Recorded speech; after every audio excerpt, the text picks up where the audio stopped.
Hello' everyone, আজি আকৌ আমাৰ ফালে হৰেক মাললৈ আহিলে। তাতে বস্তুবিলাকৰ দাম কিমান জানেনে? 50 টকা, 100 টকা, তাৰ মাজতে 20 টকাও আছে। ইমান যে বেছি ধুনীয়া লাগিছে বস্তুবিলাক। তাৰ মাজতে আকৌ মই এইটো খৰাহী এটা ল'লোঁ আৰু মাহঁতে চাই আছে। ঘৰত আকৌ ব্যৱহাৰ নকৰা এখন পুৰণা ডলা আছিল। ডলাখনৰ আকৌ ছাইডটোও ভাগি আছিল। তাতে মই ছাইডৰ গাঁঠিবিলাক দেখিছে নহয়, ধুনীয়াকৈ বান্ধি দিছোঁ। এটা নতুন লুক দিম বুলি ভাবিছোঁ, কি হয় আৰু কৰি আছোঁ। এয়া দেখিছে নহয়, গল্ডেন কালাৰ লগাইছোঁ, কপাহে লগাইছোঁ, ব্ৰাছে নহয় দেই। দুটা কালাৰৰ ফেব্ৰিক লৈছোঁ, এটা হৈছে গল্ডেন আৰু আনটো হৈছে হোৱাইট কালাৰ। তাৰপাছত আকৌ লগত ৰাখিছোঁ অলপমান কপাহ দিয়ে, যিহেতু মই ৰংটো লগাইছোঁ। এই পাৰটো দেখিছে নহয়, পাৰটোত ভাবিছোঁ হোৱাইট কালাৰটো লগাই দিওঁ বুলি। কপাহে অকণমান দি লগাই চালোঁ, তাতে আকৌ লাগি ধৰিলে।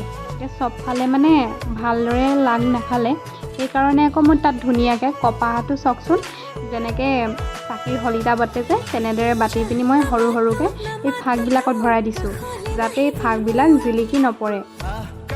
এতিয়া চাওকচোন ইমান যে ধুনীয়া লাগিছে, আৰু ধুনীয়া অলপ কৰিব পৰা যায়। বাকী এয়াই দেখিছে নহয় ফাইনেল লুক। তাতে আকৌ জাকৈ আছিলে আৰু এটা খালৈও আছিলে।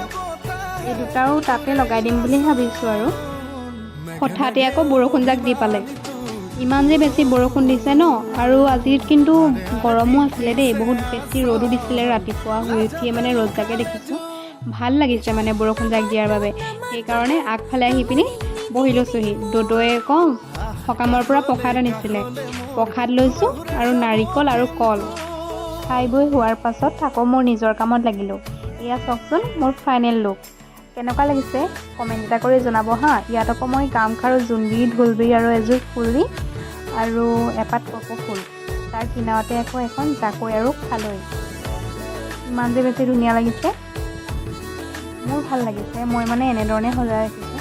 আপোনালোকে ক'বচোন কেনেকুৱা লাগিছে। এইফালে দেখিছে নহয়, দূৰৰ পৰা দেখিবলৈ কিন্তু বহুত বেছি ভাল লাগিছে। আজিলৈ ভিডিঅ'টো ইমানেই আছিল, চাই কেনে পালে জনাব। Bye bye.